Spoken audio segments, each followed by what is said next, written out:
Of course, you know who I am. I'm friends with most of you here for controversial cases.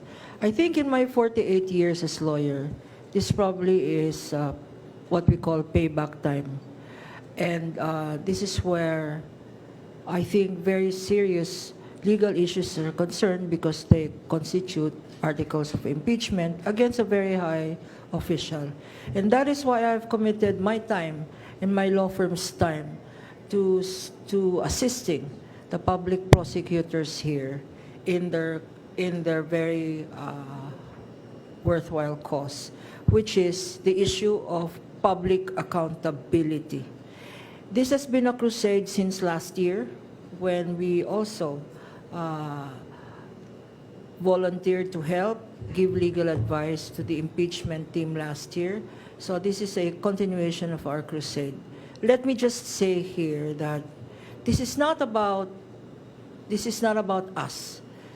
This is not about us, public and private prosecutors. This is about all of you.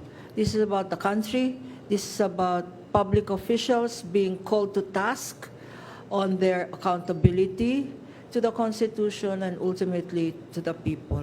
So maraming salamat to the public prosecutors headed by Chair Jinky and of course Chair Congressman Shell Jokno for acknowledging and accepting our offer to help in this very worthwhile endeavor. It will be difficult. The coming days will be difficult. You in media know that there is a lot of fake news, that there is a lot of AIs going on, that there is a lot of falsehood going on. And I'm so happy that you are all here because we are all seekers of truth.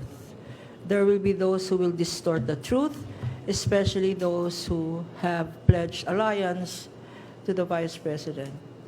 We call on media to share with the public responsibility that we as private prosecutors have assumed to help bring out the truth, to help make accountable a public official that deserves to be accountable.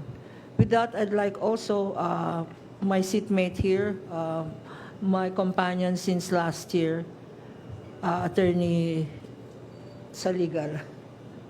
Thank you so much, Attorney Lorna. I will make this brief because Attorney Kapunan, si Lorna,